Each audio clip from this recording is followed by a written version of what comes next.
Can you believe the nerve of that man? And I mean that Mr. Manville called me and asked me about it at the same time Lars was asking me about it? I don't believe it. Well, I don't understand why you didn't tell him that Kent gave it to you. Because, Mother, the man, I don't trust him. He would try to take it away from me. There's something very odd about it, though. I mean, a man like Mr. Bogart, with all his millions, being that concerned about a pin. Well, it has nothing to do with the money. I somehow don't believe that he's that anxious to get it for Kent's mother, either. Of course not. Kent told me many times that his mother and his father really disliked each other. Well, then why is he going to so much trouble? Well, he doesn't care a fig about the pin, that's for sure. He doesn't? No. You see, Kent's mother told him that he should pass it on to the woman he cares most about. That's what's killing Lars. Honey, I don't understand. Well, of course not, because you don't know how much Lars hates me. Lars couldn't bear to know that I have something that would prove that Kent loved me. Oh, I just couldn't let another day go by without seeing the two of you.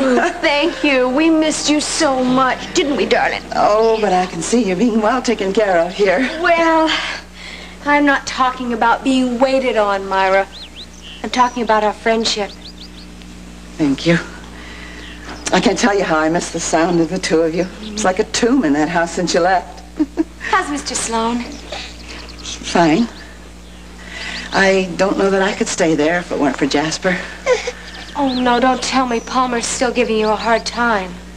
Well, I managed to hold my own. It's not too pleasant sometimes, but I hold my own. I know. Hey, listen, I wanted you to know that's the reason we haven't been over to see you. I just didn't want to make waves for you. Honey, I know why you don't want to step foot in that house now. I don't blame you. Yeah, but we don't want to lose touch either. And I'm talking for Johnny. What? Oh, yes, I will. He wants me to tell you that he thinks of you as a very special godmother. Mrs. Wallingford, look who came to visit. Hi, how nice to see you, Mrs. Murdoch. Where's the professor? Mrs. Valentine said you were both out campaigning. Oh, we were, but I admit I finally had to cave in.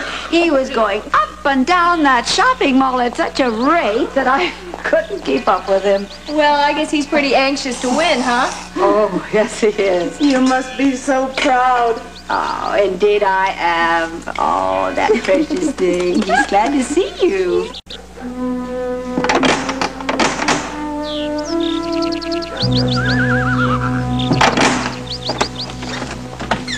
May I help you? Yeah, I'm Dr. Warner. Did Mr. Cortland fire Mr. Sloan? Oh, no. My name is Aldo. I also work for Mr. Cortland. Fine. Is Mr. Cortland in, please? Well, he's on the grounds.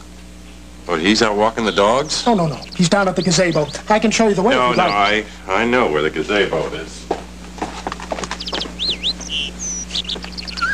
That is a picture pamphlet of the plant operation.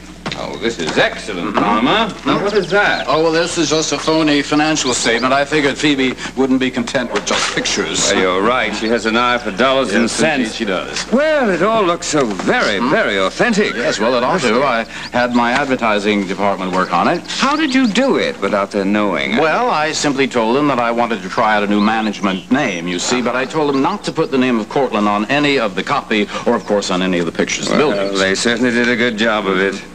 Phoebe would never dream, after looking through all of this, that you were behind the company that's buying her land. You think we can make a deal soon, then? Oh, yes, without a question.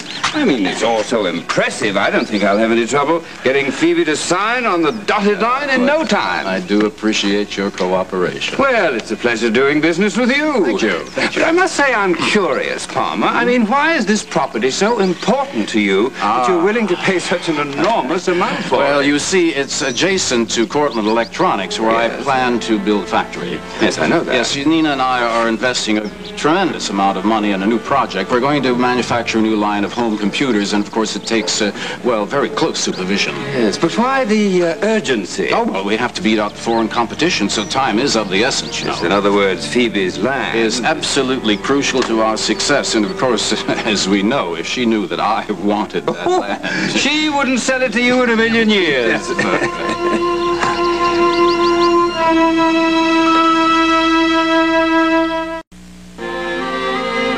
And I made 2 separate receipts for you, one for the labor and one for the gold chain. Oh, well, thank you. That's very nice of you, but you really needn't have bothered. Oh, it's important for your records if you insure your jewelry. Oh. Well, believe me, Mr. Manville, I couldn't begin to insure this pendant for what it's worth to me. Miss Kane, I wanted to ask you, is it a family heirloom? Well, it is an heirloom, but not my family. Oh, I see. Did you buy it at an auction by any chance? I didn't buy it at all. It was a gift of love. I guess you can see why I was so upset then when the class broke. I mean, I really felt that I had lost it. Oh, well, I can assure you that it's very safe at the end of that chain. Well, thank you. Here you are. As a matter of fact, I'd really like to put it on right now. Oh, here, let me help you. Thank you. Miss Kane, just curious, but when you received this pendant, did you hear any of its history? Its history? No. Why? Ian, not everyone is as interested in history as you are. My husband gets a big kick out of knowing how old a piece is, that sort of thing. I have no idea. It appears to be turn of the century, European, and quite expensive. Well, to tell you the truth, Mr. Manville, I don't care how much it's worth in dollars and cents. It's all the loving thoughts behind it that are worth everything to me. Of course. That's the important thing. Well, as I said before, thank you very much. You did a wonderful job. Thank you. And I'll be in touch with you later. Okay. Bye-bye, Miss Kane. Bye. Oh, Ian, you're right. She has absolutely no idea what's in that brooch. Oh, why do you have little Johnny all cooped up in here on such a beautiful summer day? Oh, well, I thought maybe Myra would like to sit in here. It's kind of hot out. Well, we like our sunshine, don't we, Johnny? Come on, precious. Come on, darling. Here we go. Let's go out and get our vitamin D. You know, he's kind of heavy these days. Can't I go get a stroller for you? Oh, no, thank you. Look here, precious. Look here. Look at here. Look at that. Oh, that's all right. We both need our exercise, don't we? I bet you'd like to go out and crawl around on that nice grass, He's getting pretty speedy on his knees these days. Oh, that's all right. I can keep up with you. Sure, we'll take this with us. Come on. Here we go. There we go. Off we go. Oh, Grandmama's going to have a good time with you, sweetheart. Bye-bye. She really dotes on him. Oh, you bet she does. He is definitely the apple of her eye. You know, Chuck was saying just the other day, he has never seen his grandmother so happy as she is when she's with Johnny. Chuck comes by often, does he, to see Johnny? Oh, you bet, every chance he gets. You know, I don't think there's anybody more important in the world to Chuck than Johnny. Unless it's Johnny's mother. Well, I don't rank in the same category, Myra. I wouldn't be so sure.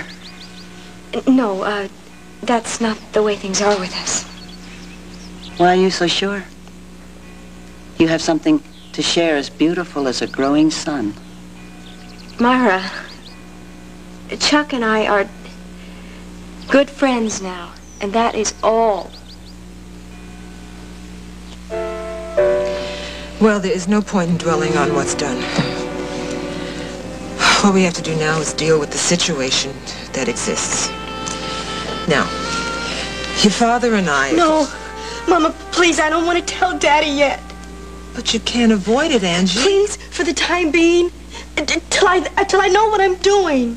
But, baby, you're gonna have to make a decision pretty soon. I know. But, I mean, Daddy's losing his temper is not going to help me now. But it's not gonna help if you put your head in the sand, either. I don't mean to. But I don't know where to begin. Well, you gotta begin with the basic facts. You're married, and you're pregnant. It's also a fact that Jesse's not even speaking to me anymore. But, honey, you're not treating him like a husband. You're shutting him out. You can't expect him to act like a husband if you don't let him in.